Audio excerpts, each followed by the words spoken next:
Good morning. I'm Ken Spencer with HR Service. I'm the President and CEO, and we're happy that you can join us today. We're happy to participate with the Employee Benefit Compliance Company, the Insurance Exchange Navigators, who's sponsoring this event today.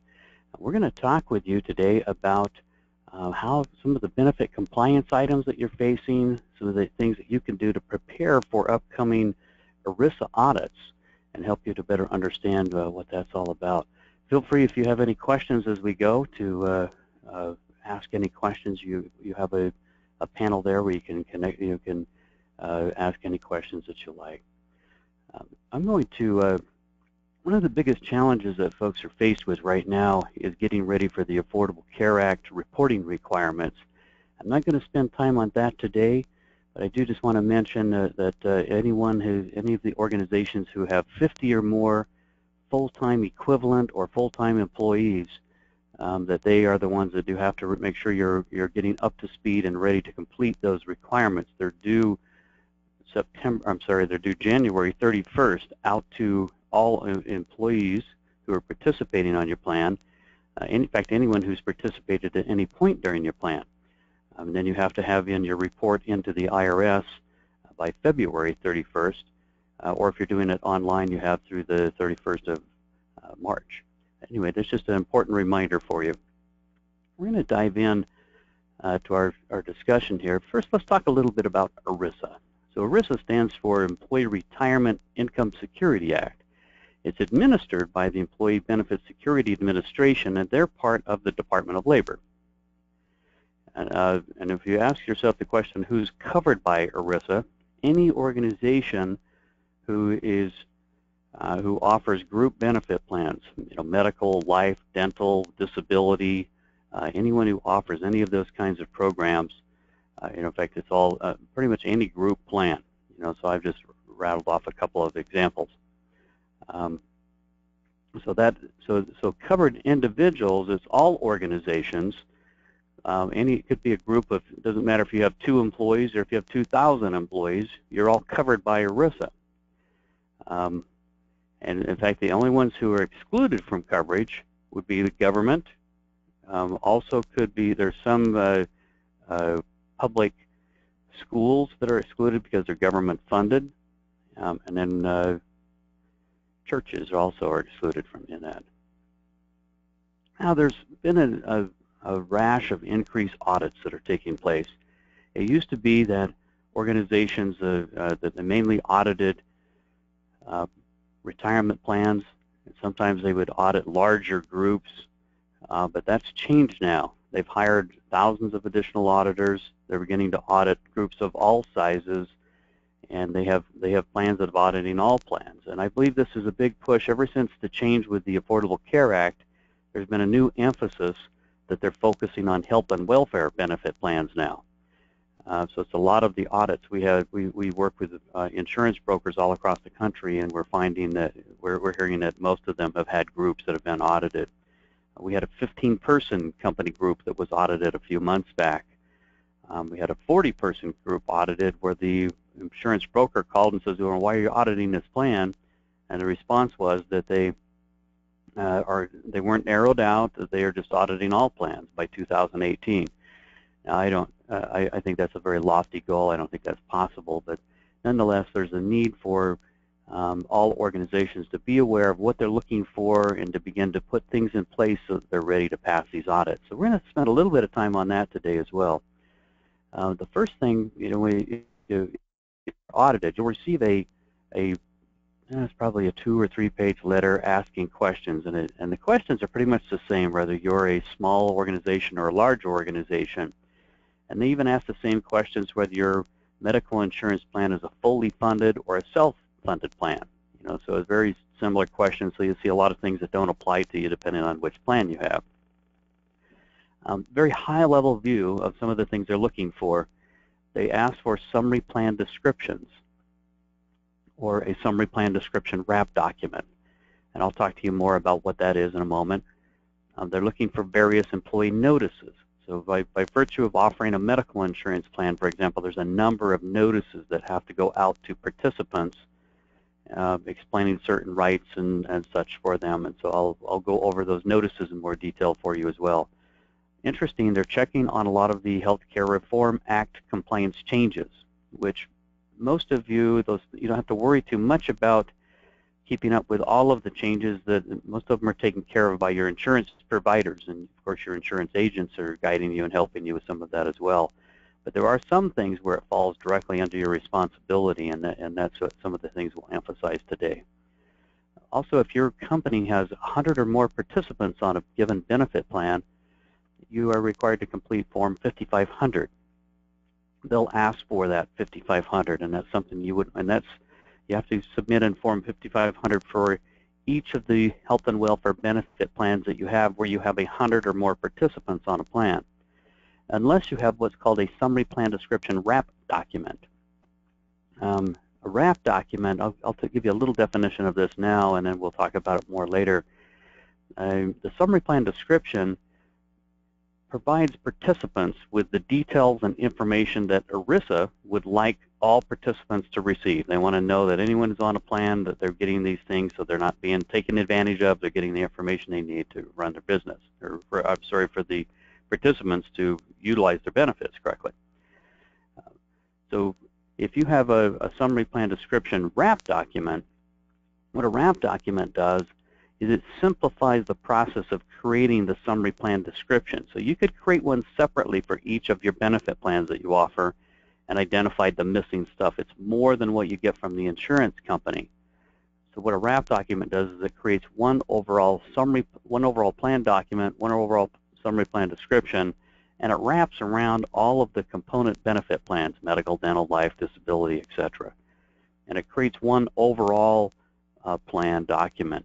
And what this allows you to do then, if you're submitting in Form 5500s, you don't have to submit in one 5500 with your SPD wrap document. Again, we'll talk a little bit more about the wrap document, but in essence, it's pulling in that missing insurance company information and just creating one overall plan and one overall SPD that then is given out to participants. Now, the other thing that you'll need to make sure, they're going to look for various record keeping and documentation, and we'll review some of the kinds of things that they're looking for as well. A little bit more on the wrap document itself. So we've briefly introduced you to this. What you get from the insurance company, like the summary of benefits and coverage, or your certificates of coverage. Some of them will provide brochures that give you details about the coverage and stop loss and limitations and deductibles and co-insurance, and all of that kind of information is part of what makes up the summary plan description that ERISA wants to go out to participants. There's a lot of other missing information. I won't hit all of these separately, but this is what the wrap document will do, is it'll pull in and pull in all that other information that's required, and it ties in the required ERISA language. Once you've created either individually summary plan descriptions, or if you use a wrap document service, then you're required to distribute that to all participants every 5 years. And of course, you need also to keep a current, accurate summary plan description or wrap document that you give to all new hires when they come on board. There's a number of various notices that need to go out to participants as well. So everything from your initial COBRA on down to a summary of benefits and coverage, or a summary of material modifications.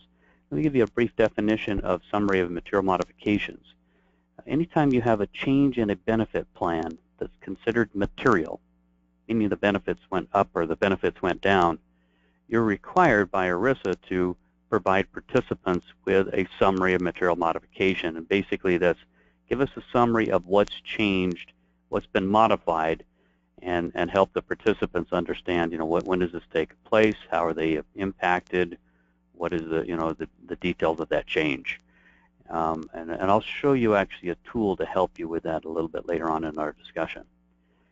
Now these other items, there's various notices, and sometimes there's a misunderstanding thinking that the insurance companies take care of all of these notices. Well, they don't necessarily do that. Some of them may include a couple of items, but they don't take care of all the notices. And so you as the employer are responsible to make sure these various notices go out.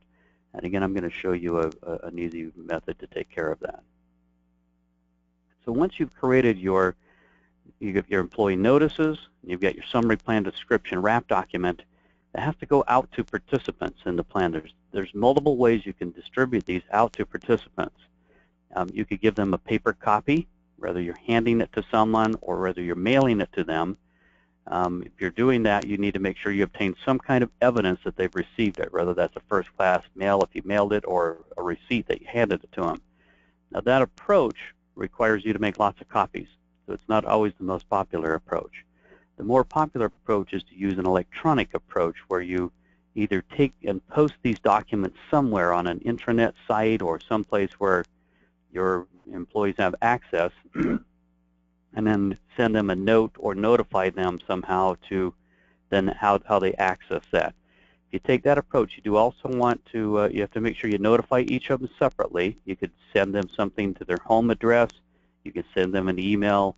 But you need to have evidence showing that you've notified them of how to get to that and how to access it. I would also make sure that you mention that you would provide them a hard copy upon request. Most people don't request it, but it is a requirement if you're going to do this electronically. The other way is to send it via email. So you can send out the documents and the notices via email. And if you're doing that, it has to be the employee's regular work email. Now you can send it to a personal email as long as you obtain a written consent from them to do that. And we have those kinds of forms and documents to help you if you elect to take that route. But again, you're responsible to make sure you're getting out the SPD wrap, the notices, and everything to participants, and it has to be delivered in one of these ways. Okay, so if I'm preparing to pass an ERISA audit, and I want to be on top of things, I'll make sure that I'm distributing summary plan descriptions or wrap documents to participants. I'll keep it current and accurate so I can give it to all new hires as well. I'll complete all my required employee notices, and we went through some of those. I'll make sure I'm notifying participants of any changes in their documents and such as well. So if there's any changes, and then I'll do that as part of that summary of material modification. I'll also make sure I'm filing Form 5500 and giving out a summary annual report if I have 100 or more participants. And then make sure you establish a record-keeping process or system where you're monitoring the contributions made by participants, the benefit payments, participant information, and the other reporting documents. You want to make sure that you're able to demonstrate that someone has been offered coverage. And so I would always make sure I either have an application or a signed waiver form if they're not going to, if they don't want to participate in any of the benefits that are offered. So let me tell you, if there are fines, pretty hefty fines if you don't keep up current on these things. So you know the potential, you never know with an auditor if they're going to immediately go to fining you or if they're going to give you a chance to clean some things up. It really depends on the auditor, and it also depends on how far out of compliance you are. There were a lot of, I believe it was in the 70% of companies that were audited last year that were imposed fines. So they were giving quite a few fines of the audits that took place.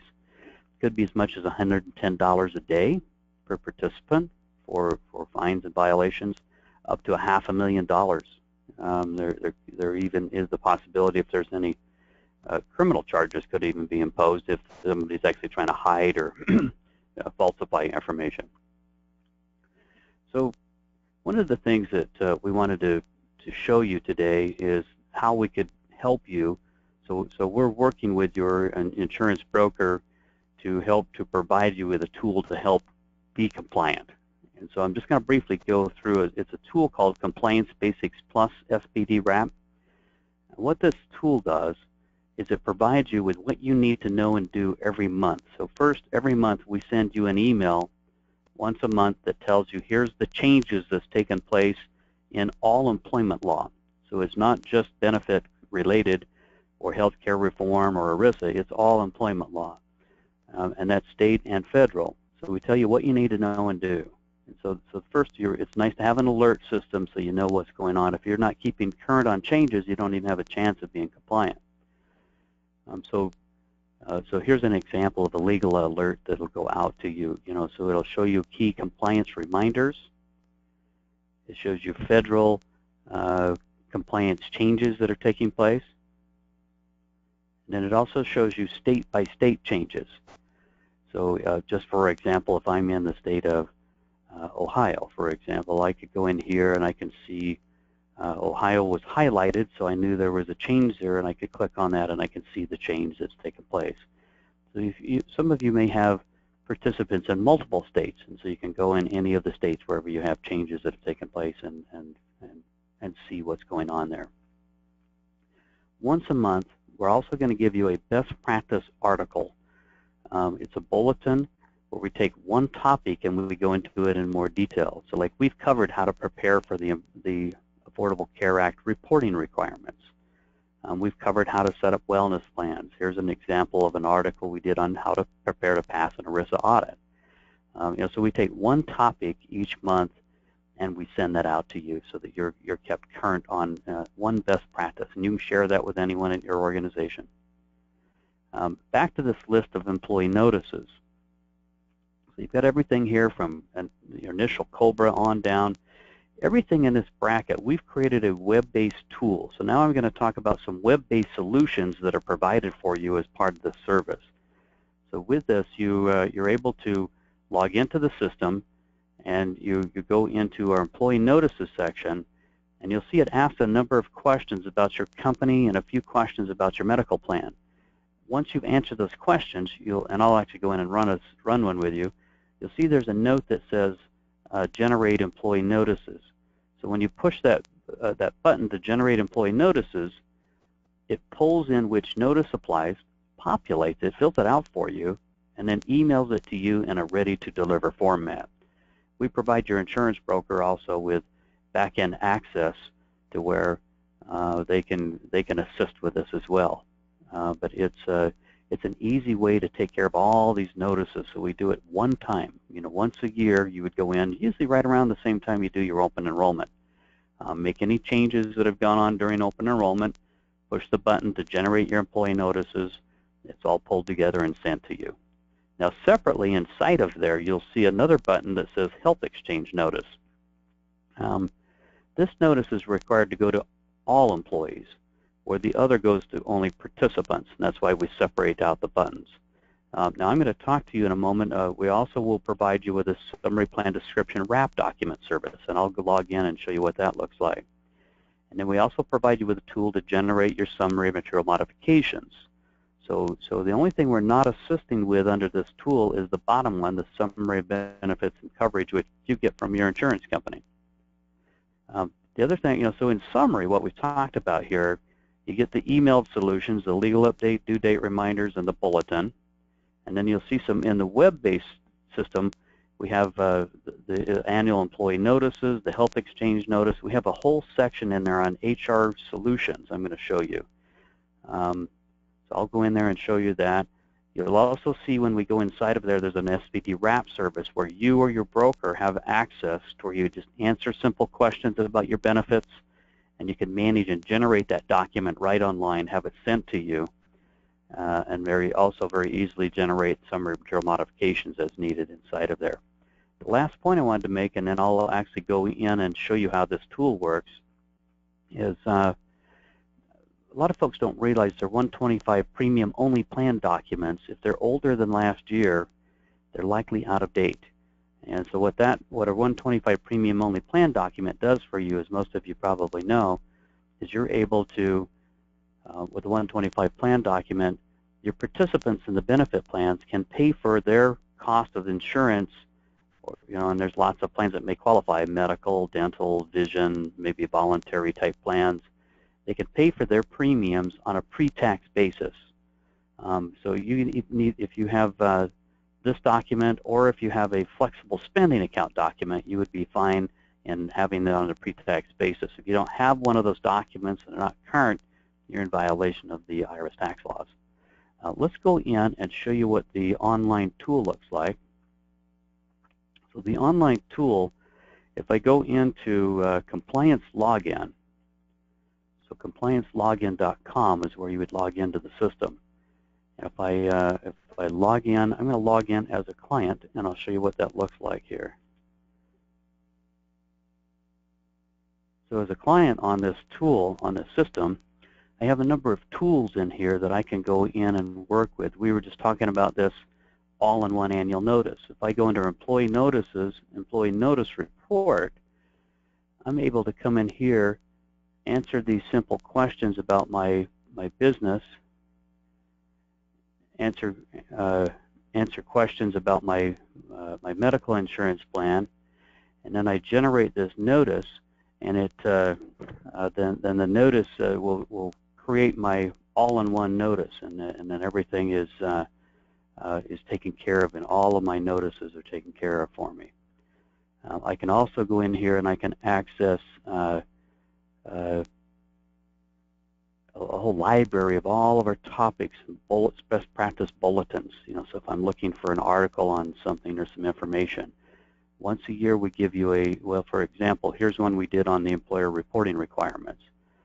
So you can click and open that up and view any of the information. I'm sorry, my system is going a little bit slow here today, so it was just opening that up and then I backed out on it.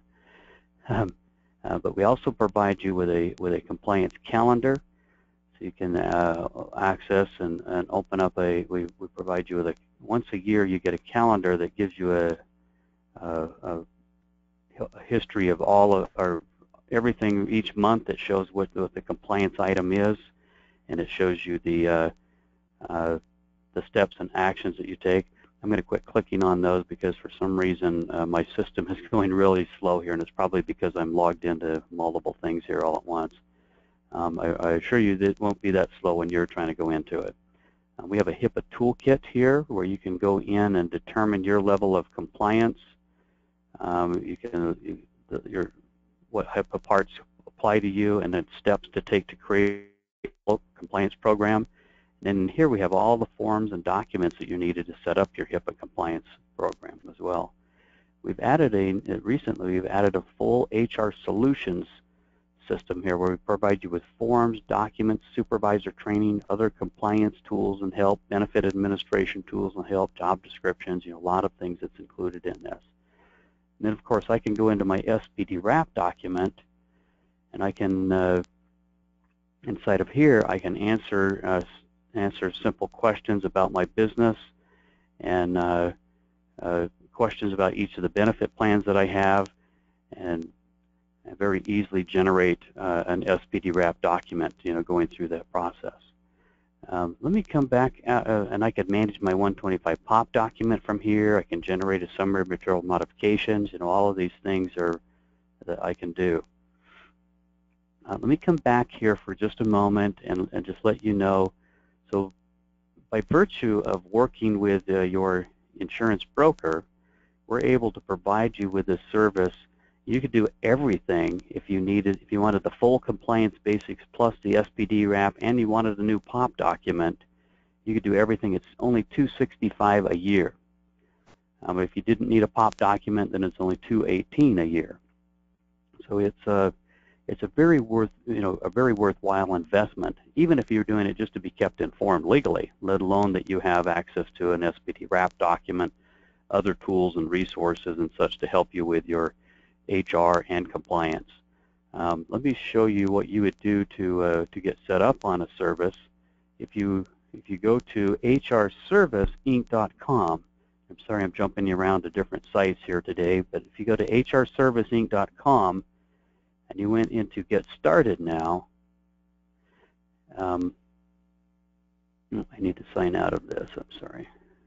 Okay, and if I went into Get Started Now I would select which service I wanted. So if I wanted the full Compliance Basics plus SPD wrap service, I would just check that box, and I would say Next. And then from there, I would create a username and a password that I wanted to use to log into the system with. And then there's a place here where it says Partner Key. Your partner key is 1548. And what that's going to do is that'll give your insurance broker access to assist with any of your documents, and it will also give you 5% off the rates that were shown back before there. Now, if I were to finish going on and I finish filling this out and I say next, I would put in some basic information about my company, and then I would put in some basic information about my, well, then it would ask me for a credit card. I would just pay right online. Now, if you don't want to pay online with a credit card, we can invoice you, but you don't get the 5% off. So, but anyway, please let me, so I just wanted to open it up for any questions at this point. So if there's any questions about anything that we've gone through here today, we've talked about, and I'm also going to put up here my email and phone number, so if I can answer questions for you outside of this discussion, feel free to call me. My phone number is 801-685-8400, extension 6, or email is ken@hrserviceinc.com. And I mentioned before, you would go to hrserviceinc.com in order to set up the service if you wanted to do that. You could also, call our office, that same phone number, extension 1, and then any of our support team members could guide you through getting set up as well. But it's as simple as just going into that Get Started Now, check the box you want, create your password, enter in that 1548, and then you're all set up. Great. Well, it looks like we don't have any questions, so I'm going to go ahead and wrap up our discussion today, but we look forward to helping you be compliant, helping you with your wrap documents, get ready for these ERISA audits, and help you with any of your other HR type needs that might be associated with this full Compliance Basics Plus service. So thank you so much for your time today, and have a nice afternoon.